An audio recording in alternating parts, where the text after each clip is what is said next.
Opa, tudo bom? Você deve estar se perguntando por que eu tô nesse barco, né? O certo seria você se perguntar porque você não tá no barco. Afinal, segundo esse homem aqui, vestindo panos de saco, vai ter o dilúvio 2, tá vindo, hein? Porque afinal, de tantas coisas legais da Bíblia que podia acontecer de novo, tipo, sei lá, o mar abrir de novo, multiplicação de pão, o maluco me vem com o dilúvio 2. Tudo bem que, sei lá, Deus disse que ele não ia destruir a terra com água e até botou um arco-íris ali como marca da aliança dele com a gente. Mas o Noé de Gana falou que vai vir, vai chover. E ele não tá sozinho nessa, ele conseguiu enganar, convencer centenas de milhares de pessoas a vender tudo que tem, dá pra ele pra ter uma vaga na arca. Essa história bizarra que a gente vai ver no vídeo de hoje. Então bora pro vídeo. Mas a história do Noé de Gana não começou com ele sendo Noé de Gana, afinal tem toda uma trajetória pra esse homem se tornar um líder espiritual, entre muitas aspas. Mas bora lá, o nome dele de verdade é Ebo, um homem que antes de se tornar o centro de uma crença apocalíptica era um cara normal. No início ele trabalhava como agricultor, de boa com a sua família, mas buscando uma vida melhor ele mudou de lugar, apenas lavrar a terra não era o suficiente pra esse homem, ele virou mecânico na capital e viveu assim durante anos. Ele era casado, tinha 2 filhos, a vida dele era humilde, simples, comum. Mas segundo os relatos, esse homem frequentava uma igreja. Ele via os grandes relatos da Bíblia e pensava, meu Deus, quando isso vai acontecer na minha vida? Porque, pô, os relatos bíblicos pareciam muito distantes da realidade dele. Aí ele não viu o mar abrindo, ele não viu o mar subindo, ele não viu o pão multiplicando, ele queria ver alguma coisa. Então ele pensou em alguma coisa. E mais ou menos em agosto de 2024, o cara teve uma visão. Deus tinha dito pra ele que a humanidade tinha quebrado o pacto que ele tinha feito com Noé. Tudo bem, né? A humanidade não tá da melhor forma que poderia, mas podia estar pior também. Justamente agora, viria o dilúvio 2, no dia 25 de dezembro de 2025. Então ele fez o quê? Ele abandonou seu emprego e decidiu vender tudo que tinha para começar a construir a arca. Só que ia ser igual uma arca normal, igual a de Noé? Não, o maluco queria ser mais, maior, crescer. A população da Terra cresceu, tinha muito mais justo do que da época de Noé, então ele foi construir 8 arcas. No início as pessoas estavam achando que ele era um louco, deviam ter achado isso até o final. Mas aí ele começou a fazer uma coisa que com certeza Noé faria nos dias de hoje, ele começou a gravar vídeo pro TikTok. O nome dele nas redes sociais virou Ebonoa. Cara, parece que é piada esse bagulho que eu tô contando. Eu inventei essa história, mas é real. Ó o maluco aqui construindo a arca. E não dá pra você negar que uma coisa esse maluco sabe fazer. Ele tem skill de construir barco. Olha aqui, o barco tá da hora. Não dá pra negar. Em vez dele tá enganando as pessoas, ele podia estar vendendo barco. Isso com certeza seria muito mais digno. Mas aí vem o lado ruim. O fenômeno de massa. As pessoas começaram a ver esse bagulho no TikTok e pensaram, rapaz, e se for verdade? Pessoas que nunca pegaram a uma Bíblia ali, mas conhecem a história de Noé, né? Já ouviram falar que Deus tinha destruído o mundo com água. Pessoa, mas e se acontecer de novo? Rapaz, e se afundar tudo? É muito engraçado porque esse é um fim do mundo que não faz sentido. O cara pegou ali, ó, o livro do Apocalipse, rasgou fora e falou, não, mas é a promessa de Deus, Ebonoa. Mas o arco-íris, tá na Bíblia ali, as pessoas confrontaram Ebonoa, mas Ebonoa falou, Deus mudou de ideia. Ah lá. Aí você me vira e me fala, Lucas, mas quem vai cair na história desse doido? Tem algum maluco que acreditou? Um maluco não teve, realmente. Teve 500 mil pessoas.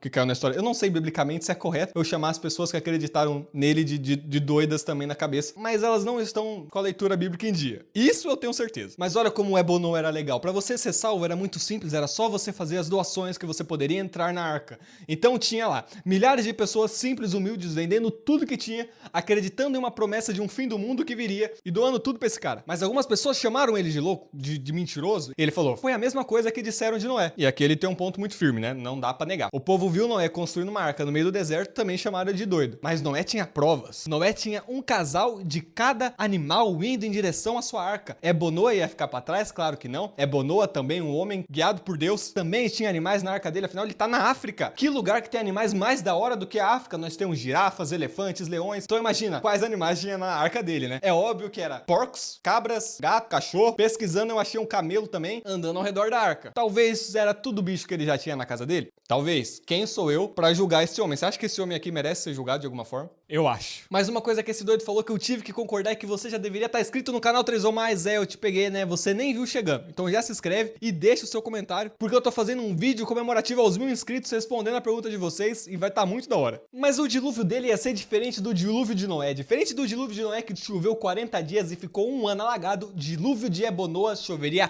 3 anos seguidos.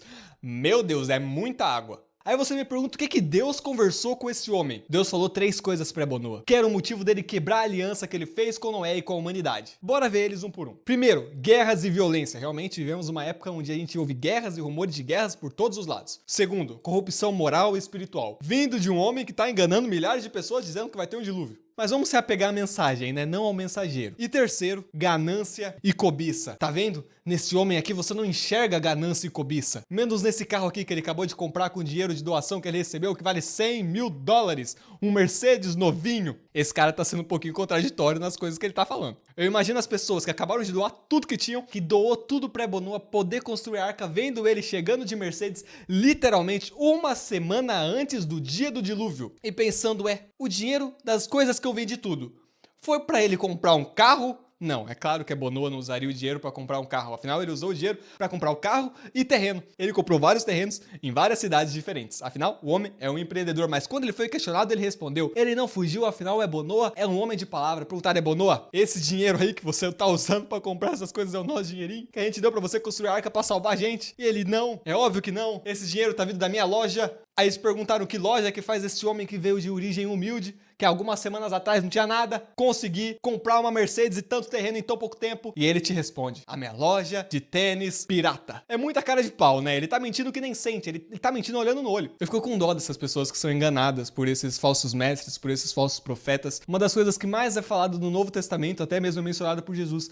são pessoas que vêm para enganar as ovelhas, enganar o rebanho de Cristo. Uma pessoa que mente com a mão em cima da Bíblia não acredita em uma só palavra que tá dentro da Bíblia. Isso realmente me entristece muito, porque é uma coisa que a gente vê não só nessa história exagerada do dilúvio que ia acontecer em Gana, mas até no Brasil isso acontece. Mega igrejas, mega denominações enganando milhares de pessoas humildes, dizendo que se elas darem tudo que têm, Deus vai abençoar, Deus vai salvar, é a mesma vibe aqui. Se você der tudo que tem, você vai ter uma vaguinha aqui no bote salva-vida do dilúvio. Mesma coisa que comprar uma vaga no céu. É muita tristeza. Por isso que eu sempre falo pro pessoal, leia a Bíblia. E sempre bato muito nessa tecla. É aqui o nosso manual de fé e prática. Leia a Bíblia, leia livros, se aprofunde na palavra para você não ser enganado por esses falsos profetas. Mas bora continuar, porque o dia do dilúvio chegou. Exatamente, dia 25 de dezembro, no Natal, tinha centenas de milhares de pessoas acampadas ao redor da Arca de Ebonoa. Imagina todas as pessoas preparadas para o final dos tempos. Até que passa a hora, passa o dia e não cai uma gota de chuva, não sobe água, então finalmente a ficha das pessoas cai e percebe, meu Deus, fui enganado por esse cara. As pessoas que venderam tudo estariam no mínimo com um pouco de raiva. Então tacaram fogo nas arcas, se eu não me engano umas 3 das 8 arcas que Ebonoa construiu, meteram fogo. Então foram atrás do homem, perseguiram ele, pensaram, cadê esse maluco? Cadê o doido que enganou todo mundo? Que é óbvio, né, que no dia do dilúvio Ebonoa não ia estar lá. Acharam Ebonoa e tentaram linchar o maluco, mas ele era bom de perna e ele fugiu. 2 dias se passou do maluco sumido e ninguém encontrava. Noticiário de Gana falando que Ebonoa tinha ido dessa pra uma pior, porque, obviamente, pra uma melhor, esse cara, depois de contar essa mentira e enganar tanta gente, não ia. Então Ebonoa reaparece. Ele chegou e postou na rede social falando, relaxa, guys, eu tenho uma boa notícia. Deus falou comigo.